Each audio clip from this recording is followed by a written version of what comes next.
back, guys. This is Dalton Hale with another episode of Not Alone. I just want to thank you all for staying around the past couple months. The program's been blowing up. We've been raising lots of awareness, which is amazing. This is our November episode, and we're going to be talking to some amazing people. I'm excited to introduce to you Paula Rymer, who is a professor of clinical social work at Marshall University and a survivor of suicide loss, as well as her granddaughter Abbie, who is a student at Marshall University and is also an RA, which means she's like the leader of a whole floor, so she has an interesting perspective on the college life during this pandemic and the mental health surrounding that. So I'm just really excited to get into this. Again, I'd like to welcome Paula and Abbie. I think I just want to go ahead and get into it. So Paula, why is suicide so important to you? In 2004, my daughter Allison completed suicide. She was a sophomore at Eastern Kentucky University, and she was home on Christmas break.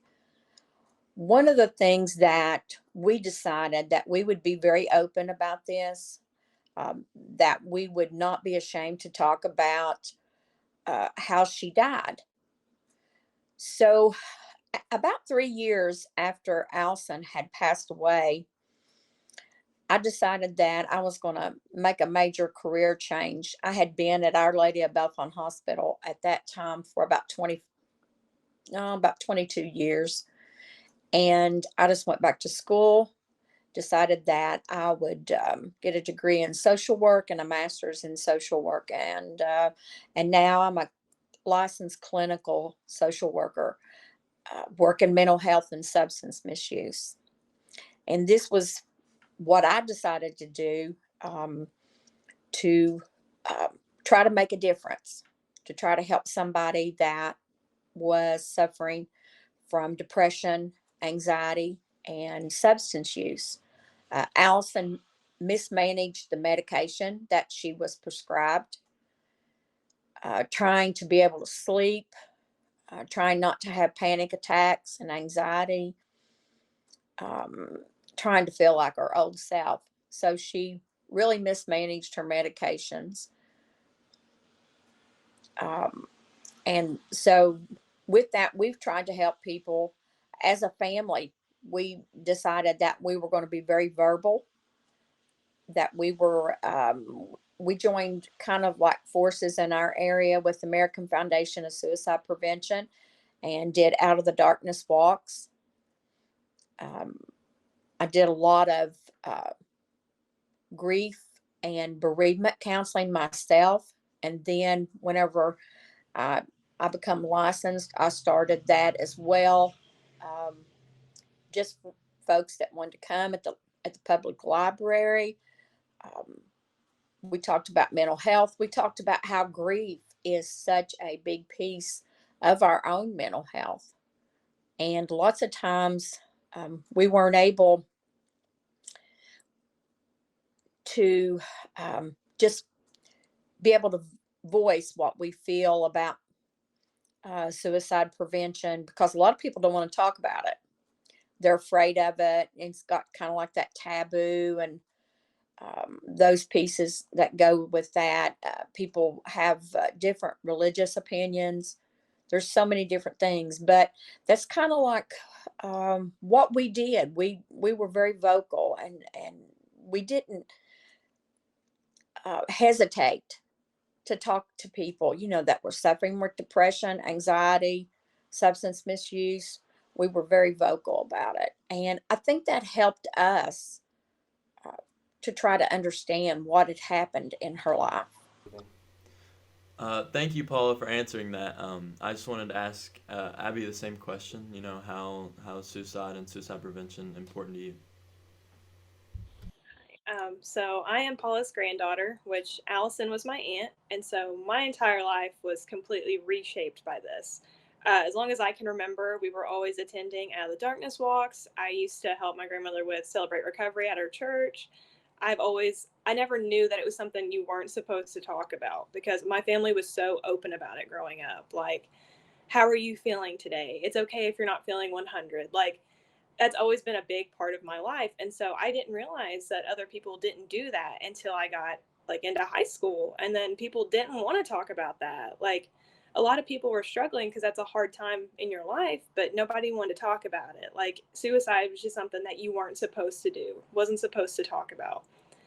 And so I've always been a really big advocate. I did stuff in high school and I continue that on into college. I mean, it's nothing you should be ashamed about. It's something you should talk about because not enough people are talking about it. Right. I think that's an amazing perspective, and I'm extremely sorry for the circumstances, but I think you all have done amazing at turning your circumstances around and being able to talk about it and help others. And I want to talk about my experience and how Paula has helped me and my family. When Spencer passed away, Paula really helped me and my cousins deal with the suicide and get through it. And she's just been an amazing friend. She's always there to talk to. And I want to say that a lot of times people are ashamed to seek out counseling or any kind of help or just to talk about it in general. And it's not a bad thing to want to talk to someone, because I can say that I don't think I'd be sitting in this chair right now if it weren't for Paula helping me through my suicide journey. Um, but anyways, I want to ask Abbie, how is college with COVID going on? How is the mental health surrounding, on campus and stuff? I mean, it's very unfortunate, but it's not doing great right now. Everyone's very disconnected. I mean, there's not a lot of communication. A lot of people are holed up in their dorm. As an RA, like I really have to push, like, hey, here's what we have available on campus if this is how you're feeling. Like pushing, we have like a Well Track app, which is like free, like self-help therapy. It has different meditation techniques, different like how to relax, how to rewind, um, unwind. Sorry. Uh, things could be going better, but it could also be going a lot worse. Yeah, that's unfortunate, but I'm glad that you all are doing something about it and taking initiative. And I just want to ask Paula, what are some things that those kids on campus and others dealing with depressive or suicidal thoughts can do to maybe help themselves feel a little bit better? Well, like Abbie said, we do have a Well Track app, and it was brought, it was actually purchased with our GLS grant, our Garrett Lee Smith grant on campus, which is the suicide prevention um, funding that is given out to universities.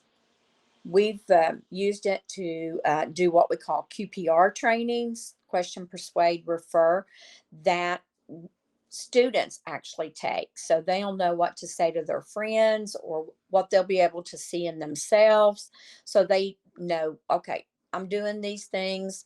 I'm really, reacting to things differently. So I need to seek out some help. We have a counseling center on campus. We have a behavioral health center on campus and a PsyD clinic. And that's the doctorate of psychology students. They're working that clinic as well. This semester, we've had kids to drop out. We had 581 students that did not return to campus because they did not re-register. They did not want to be on campus and not be able to do the things that they wanted to do. So it has been a real battle, making sure that everybody is healthy. Our counseling center, to be quite honest, is kind of overwhelmed with the amount of students, but with the app, with the events that we're having, we do a lot of virtual work. Um, we reach out, do a lot of outside events. We had World Mental Health Day a couple of weeks ago, and that was outside. So we did social distancing. We wore a mask, and we were able to actually laugh and have a good time, um, give out free T-shirts, and we gave out mental health tracks, and we got people signed up for Well Track, which has a course in what to do whenever you're feeling depressed, what to do whenever you're feeling anxious. So we've been trying to do a lot of things as far as campus. For people that aren't on a college campus right now, your community mental health organizations, such as in the Ashland area as Pathways, there's a lot of individual groups. High Valley Physicians has a mental health office in Ashland. We have Center for Change. And to be quite honest, the suicide prevention hotline is staffed with counselors. It's not just people that's going to call the police and tell them to come in your house and get you and take you to a hospital. That's not what it's about. It's about talking to a counselor that's there and that knows mental health and how to help you through some problems and help you get hooked up with some additional help that's in your area. There's, a text line, and,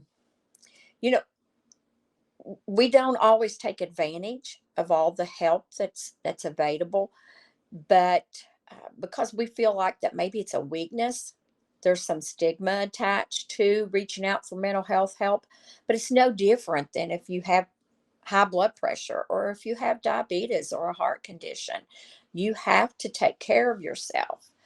And throughout COVID, we've had individuals that have really been disconnected from friends and family, just trying to be safe and not, make anybody else sick or not creating any other issues. And so a lot of telehealth is actually online. You can Zoom, or you can uh, Google Teams, or many other telehealth pieces are available. So if you don't feel comfortable going into an office, then you can do this by Zoom. You can do it by phone. Is it the best way? Not necessarily, because we'd rather be face to face, but sometimes just knowing that people are out there for you to reach out to is a good way, to connect. Yes, thank you so much. That was amazing. And I just want to speak on, the topic of being disconnected in schools real quick. With my experience in high school, we were going 2 days a week, and the class sizes were, in half, because half the students were going Monday and Tuesday and half were going Thursday, Friday. And I didn't have very many classes with my friends, and I think a lot of students experienced that as well. And I think a lot of the reason that so many kids love going to school is to see their friends and to interact with them, especially at lunch. But even at lunch this year, we had some glass dividers because of COVID, and it was really tough to even talk to people if they were in your lunch. So even at school, when we got to go, there wasn't much social interaction. So I can definitely see how people would be struggling with mental health, not being able to see their friends and interact with them on a daily basis like they're used to. And to continue with that, I want to ask Abbie, if there was a college student that was going to reach out to you, what would you tell them? So I've actually had this happen this year. I've had this happen multiple times. Because right off the bat, I informed all my residents, like, hey, this is what I'm trained in. This is what I'm here for. My entire hallway is littered with Will Track posters and counseling center posters. Every time they come with me, like they come to me, sit down, talk to them, ask them, like, if you were comfortable talking to me about this, great. If not, then like, here's what we can do. I was like, here's who I can send you to. I was like, and if you don't feel comfortable reaching out yourself, I can reach out for you. And so I've had to do that a couple of times because I've noticed a lot. I feel like maybe this was just over quarantine. People are not comfortable even talking to people over the phone anymore. Like, communication is not something that a lot of people are comfortable with right now. And so I have no issue reaching out to someone at the counseling center for them. I myself haven't been able to go this year just because, like Paula said, like the wait, I mean, they're just flooded right now. But last year, I really utilized the counseling center a lot. And I feel like people kind of don't use it like they should, because it's a great resource. And freshman year was a little rough for me, and it really made things easier. And even though I've been around this my entire life, it is hard to ask for help, especially when you have been around this, because you feel like I should be helping others. I shouldn't be experiencing this myself. It's like I feel guilty saying this, but sometimes I get that thought where I'm like, but I know what to do, so I don't understand why I'm letting myself feel this way, when it's completely human. I mean, you're allowed to feel what you want to feel, and it's okay to ask for help. And so that's my biggest advice to freshmen this year is it's okay to ask for help. Even if you think they can't help you right then, they will find somebody to help you. Yeah, that's amazing advice, and I think it definitely applies to the college students, but even just overall in general, even high school students, people my age. If you want to reach out to me, even I can refer you to someone, and I can definitely help you get through it. One of the things that I feel like that folks need to understand with when you have a suicide loss, that a lot of people take on guilt and they take on shame. They take on things that really aren't theirs to take on with this. And one of the things I found when you and Shelby and Maddox and Riley and Hunter come to see me, and I hope they don't mind me saying their names, but I don't think they would, because you guys were so determined that you were going to make a difference, that you were going to do something, that you wanted Spencer's memory to be as you knew him, but you wanted to make a difference. You wanted for something to happen that showed people that that you cared, that it was important to reach out for help. And I think you all were such a strong group of kids. I was amazed at your determination and your love for each other, but your ability to hold each other up. And a lot of folks need to know that there's so much strength and healing and talking to each other, and being bold. And you all were just little kids. And like I said earlier when we were talking, uh, what I seen from you all really made me more determined that to work in this field, and that we have to um, help people that feel like there's such a stigma surrounding them with mental health and with suicide loss and grief and bereavement. And people just need to be able to lay those things down and say, I'm struggling. I need some help. I need people to care about me right now. And I think that's one of the major things that, as a therapist and as a mom that had lost a daughter to suicide, when I worked with you guys, it gave me a lot of encouragement that in the future there was going to be young people that were just going to say, hey, we got to talk about this. This is important stuff, and we've got to do something to make a difference. I just wanted to thank Paula and Abbie for being here. There's going to be resources below the video, and links that you can go to find help. There should be some contact info for both of them, and some links that Paula has given us personally that she thinks are of utmost help, especially this time with COVID, for students and just people in quarantine. It's a very tough time for everyone right now, for multiple different reasons. And if you need help, those resources below are definitely a great place to start. I just wanted to thank you all for watching. This has been the November episode. Remember, you are not alone. I'll see you all at the end of this month. Bye.